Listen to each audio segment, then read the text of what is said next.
మన private bus owners తోని meeting చేయడం జరిగింది. వాళ్ళ అసోసియేషన్ మెంబర్స్ కూడా రావడం జరిగింది. వాళ్ళు ఈ మహాలక్ష్మి స్కీమ్ ఇంప్లిమెంట్ అయిన తర్వాత కొంత ఇబ్బంది పడుతున్నారని చెప్పి మా దృష్టికి వాళ్ళు కొన్ని సమస్యలు తీసుకొచ్చారు. డెఫినెట్లీ ఆ సమస్యలన్నీ కూడా మన హై లెవెల్ కమిటీని ఏర్పాటు చేసి పరిష్కారం చేయడానికి వాళ్ళతోనే ఒక ఒప్పందం కుదిరింది. ఒక 1 వీక్ టైం కూడా మనం తీసుకోవడం జరిగింది.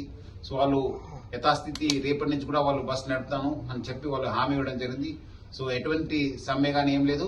యాజమాన్య దృష్టిలో కూడా ఆ సమస్యలు ఉన్నాం. ఎందుకంటే మన బస్సులో కూడా ఆ సమస్యను మనం ఫేస్ చేస్తున్నాం. అవి కూడా మనం కన్సిడర్ చేసి మనం సైంటిఫిక్ గా మనం వర్కౌట్ చేసి డెఫినెట్లీ ఈ యొక్క సమస్యని పరిష్కారం చేయడానికి యాజమాన్యం కృషి చేస్తుంది. ఈ సమస్యలు మీ దృష్టికి తీసుకొచ్చారు కొంత ఎందుకంటే వాళ్ళకు ఈ కేఎంపీఎల్ పెరుగుతుంది, కొంత మన మెయింటెనెన్స్ కాస్ట్ పెరిగింది, కొంత టైర్స్ మనము యూసేజ్ ఎక్కువ అయిందని చెప్పి, అదేవిధంగా కొంత ఇన్సూరెన్స్ కూడా మనకు కొంచెం ఇబ్బంది అవుతుందని చెప్పి కూడా వాళ్ళు మా దృష్టికి తీసుకురావడం జరిగింది. ఆల్రెడీ ఆ సమస్యలు మా దృష్టిలో ఉన్నావు డెఫినెట్లీ, ఎందుకంటే మా బస్ కూడా రన్ కావడం జరుగుతుంది. సో అవి కూడా మనము ఒక హై లెవెల్ కమిటీ చేసి సైంటిఫిక్ గా చేయాల్సి వస్తుంది. ఎందుకంటే ఇది ఎక్కడో ఒక దగ్గర పెరుగుతుంది, ఒక దగ్గర తగ్గుతుంది. సో అది కూడా మనం ఒక సైంటిఫిక్ గా అన్ని డాటాని మనము కేంద్రీకరించి డెఫినెట్లీ ఆ సమస్య పైన కూడా మనం ఫోకస్ చేసి వచ్చే 1 వీక్ లో సాల్వ్ చేయడానికి కూడా మనం వాళ్ళకి హామీ ఇవ్వడం జరిగింది. సంతృప్తి ఉన్నారు. అది ఎందుకంటే వాళ్ళు చాలా సంవత్సరం నుంచి మాతో ఉన్నారు కదా, వాళ్ళు డెఫినెట్లీ సంతృప్తి. ఎందుకంటే వాళ్ళకి చాలా సమస్యలు ఉండింది. మనము ఈ 2021 కంటే ముందు చాలా సమస్యలు ఉండింది. ఈ మేనేజ్మెంట్ చార్జ్ తీసుకున్న తర్వాత చాలా సమస్యలు మనం పరిష్కారం చేశారు. వాళ్ళు కూడా చాలా సంతృప్తి ఉన్నారు. వాళ్ళు కూడా చెప్పారు, లేదు అలాంటిది మాకు సమ్మె చేసే ఉద్దేశం లేదని చెప్పి వాళ్ళు మా దృష్టికి తీసుకురావడం జరిగింది. డెఫినెట్లీ వాళ్ళు యథాస్థితి వాళ్ళు బస్ నడుపుతానని కూడా హామీ ఇవ్వడం జరిగింది.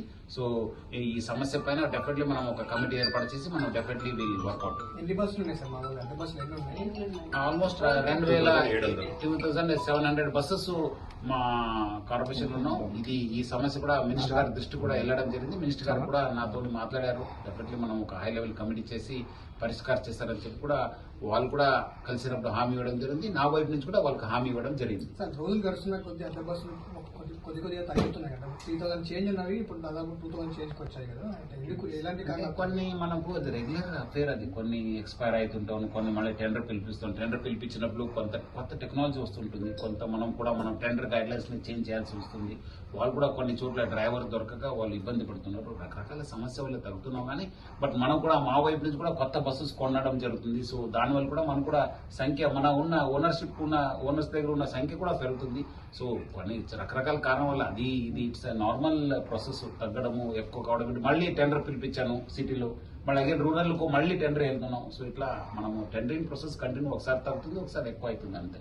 సార్ సంక్రాంతి పండుగ వస్తుంది, రద్దీ ఇప్పటికే విపరీతంగా ఉంది. ఎట్లాంటి చర్యలు తీసుకోబోతున్నారు?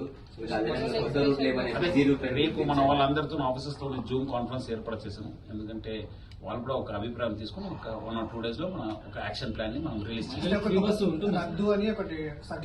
లేదు అలాంటిది ఏం లేదు, మనము అది రెగ్యులర్ గా ఉంటుంది. సో ఒక స్కీమ్ కూడా కంటిన్యూ అవుతుంది. డెఫినెట్లీ మనము ఎట్లా చేస్తే బాగుంటుంది, ఏమేమో ఎక్కడెక్కడ ఏరియా నుంచి కూడా మనం కూడా కొంచెం సైంటిఫిక్ డాటాని యూజ్ చేస్తున్నాం. గత 2-3 సంవత్సరాలు ఎట్లా మూవ్మెంట్ అయింది, ఏ సెక్టర్ లో ఎక్కువ మూవ్మెంట్ అయింది, ఈసారి ఎక్కడ అట్లా బస్ ని ఎట్లా మొబిలైజ్ చేయడం పైన ఒక సైంటిఫిక్ గా చేసి, ఎందుకంటే 12 నుంచి మనం ఇది హాలిడేస్ ఇవ్వడం జరిగింది. సో డెఫినెట్లీ మనకు 10 నుంచే మనకు మూవ్మెంట్ స్టార్ట్ అవుతుందని చెప్పి మనం ఎస్టిమేట్ చేస్తున్నాం. మనం కూడా ఒక సైంటిఫిక్ వేగా మనం ఆలోచించి రేపు మన ఆఫీసర్స్ తోటి జూమ్ కాన్ఫరెన్స్ పెట్టడం జరిగింది. డెఫినెట్లీ మనము త్వరలోనే ఒక యాక్షన్ ప్లాన్ ని రిలీజ్ చేస్తాం.